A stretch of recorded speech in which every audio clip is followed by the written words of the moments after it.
All right, folks, we're back once again with Taylor Bradford of the Gloucester Daily Times, coming off a crazy June. And as we hit the dog days of summer, the news will not relent. How you doing, Taylor? I'm doing all right. How about you guys? Great. We're okay. Okay, from the top now, the latest complaint at City Hall. So following a lot of government going on here in the city lately, and in particular, another city employee has filed a complaint against Gloucester's mayor, Romeo taken, and this time it's for violating the city's social media policy.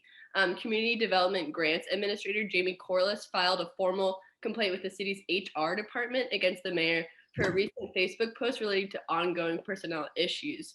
It's also important to note that Corliss is also the Municipal Administration Association president, but she clarified to us in a follow-up interview that this was a personal filing. It was not something on behalf of the union. So I think it's just important to note, as people do know her as union president. And so in it, the complaint was sparked by two posts that the mayor had published to her city-specific Facebook page in response to interdepartmental conflicts that have been festering for a couple months here within Gloucester as we respond to the COVID-19 pandemic.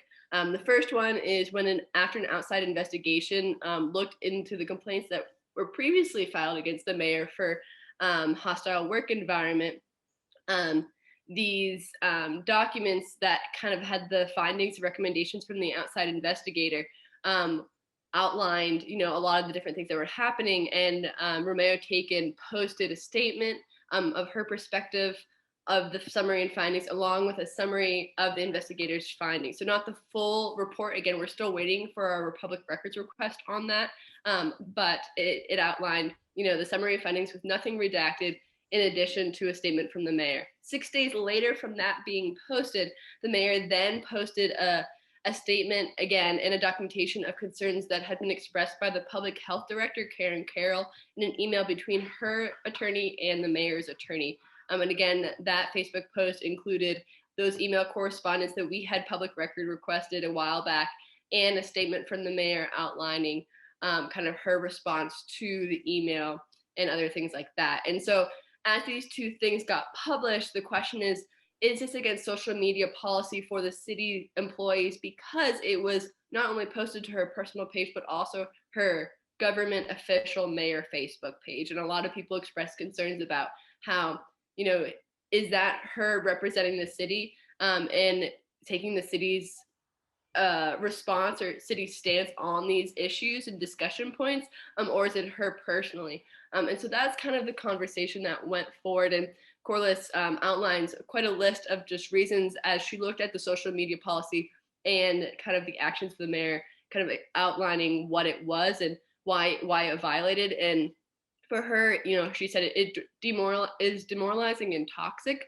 especially because for a lot of the people involved in these investigations or complaints or email correspondence, a lot of them were not contacted about these documents prior, or they feel like they were not contacted adequately enough or had a meeting to discuss them prior to them being on Facebook. So while they might have known of their existence, they never had a formal meeting to discuss them before them being disseminated to the public via social media. So this is a conversation that's ongoing. And I know I was attending the Board of Health meeting the other week, and they echoed the concerns of Corliss, and just noting that for them, this was they felt like it was very disrespectful of the mayor and very toxic, especially when it came to the letters between Karen Carroll, attorney, and the mayor's, because that conversation has been one that they feel like they and the health department have been taking a very professional stance, and they had not been able to acquire any documentation. They talked about how it was all kind of very under wraps. And so to kind of see this correspondence go public after having to take very strict guidelines in the process of navigating that conflict, they were very upset, and they're seeking a formal apology from the mayor. All right. Beat goes on. Okay, and then another city employee resigns.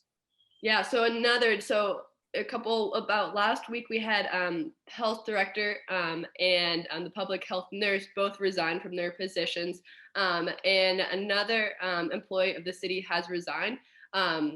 and she's resigning from her position in part due to actions of the mayor. Administrative assistant Kristen Fleming of the harbor master's office informed her boss, TJ Shimataro, that she will be resigning due to conflicts with the mayor.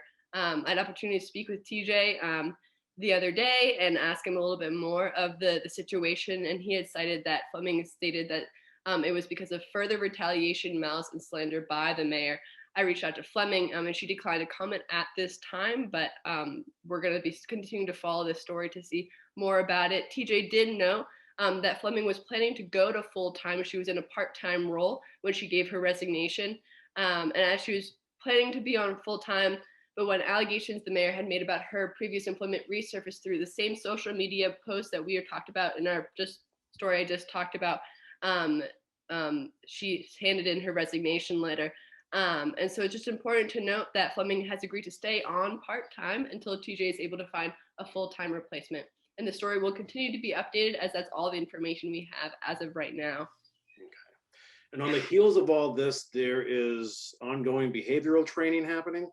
Yeah, so after all what this interdepartment conflicts that were prompted by recent outside investigation of the mayor's behavior towards staffers, the mayor and all city managers underwent a training on creating and keeping a respectful workplace earlier this month or in June.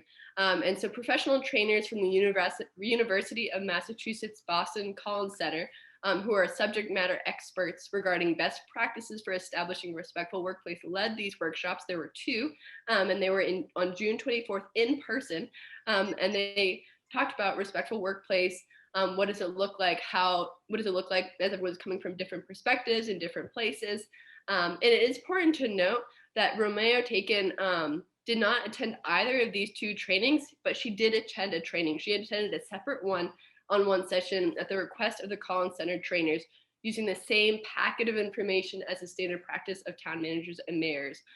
So she did do it, and she did comment to us a little bit about that experience that she had taking this training, stating that the workshop instructors offered insight and advice that I know will help me continue to grow as a manager and as a mayor. It was a positive educational experience and one that I value. But this is just the beginning. We must continue to engage in these types of workshops and educational experiences. As long as we continue on this path, we will be as successful together. And so that session seemed to be going very well. I reached out to a couple people that had attended them, including Eric Smith, the fire chief, and Jennifer Holgram, the counselor at large. And they both noted that they really appreciated the training. It was helpful to kind of get a refocus, and also to have that that meeting in person was really valuable. I think everyone in the city can agree that meeting back in person is just such a relief or breath of fresh air, as it allows us to meet face to face as we have these conversations, as we're going through conflict. And so that's just an update. I know people had been talking about that within the city, so we wanted to set the record straight of what that is and more details. The packet that was given and presented to all the meetings we have up on our website, including the list of managers that did attend those meetings. Gotcha. Okay. And lastly, do we want to talk about an election update? There's a lot of movement going on. There's a lot of movement, and I realize that we have not talked about it a whole lot on our chat, so I thought I'd kind of give a rundown of the latest and greatest of kind of what's happening. Unfortunately, we are seeing a lot of political figures here in the city step down from their roles as they do not seek re-election, and the most recent one is City Councilor John McCarthy. And he's looking to continue to enjoy retirement, and like a lot of other councilors who are choosing not to run again, he's saying that I'm going to take a step back and reconsider and might come back in a few years, but really wanting to adjust.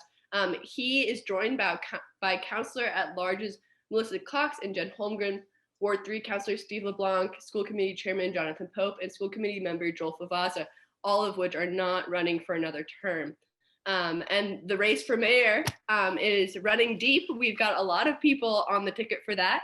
Greg Verga and Robert Russell just joined John Harvey, Francisco Sclafani, Joseph Polizia, Brian Pollard, are all challenging incumbent Safathi Romeo Taken for the city's highest office. So that will be a riveting debates and discussions this fall. I'm really excited to get into those and hear more of what they all have to say. Councilor at large, those who are running, the number of people running are quite long.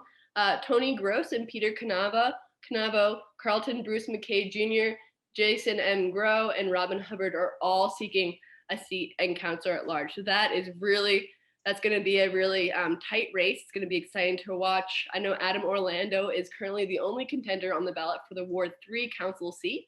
And then I think it's important to talk about those who are running for re-election on the council. We're seeing Valerie Gilman is seeking Ward 4, Ward 1 Scott Memard, Ward 2's Barry Pett, Ward 5 Sean Nolan, and Councilor at Large Jamie O'Hara are all running for re-election.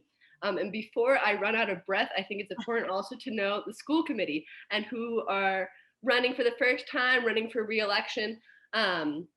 Is we're seeing that Keith Minio, William Melvin, Richard Roberts, Thomas Stein, as well as incumbents Kathleen Clancy, Melissa Joy, Texera Prince, Samantha Watson, and Laura Weeson are all running for school committee this fall. So it's going to be a riveting and a very exciting season here in the city. So sometimes when you ask yourself, where is the news? It seems slow today. Just wait. We will have a lot of information coming to you guys fast. And just to know for those who are watching and interested in maybe, putting your hat in the ring and pulling papers for either school committee or city council, the deadline to take out nomination papers is July 27th. And the deadline to file papers for certification of signatures to the Board of Registrars is that same day at 5 p.m. So head on down to City Hall if you guys are interested in running. I'm gonna have to get election bingo cards this year, I think. Yeah. The preliminaries could be very interesting this time around with the number of candidates for some positions. So promises to be a crazy summer and fall here in Gloucester. Thanks again for all the updates, Taylor. We will see you next week. Bye, guys. Bye, Taylor.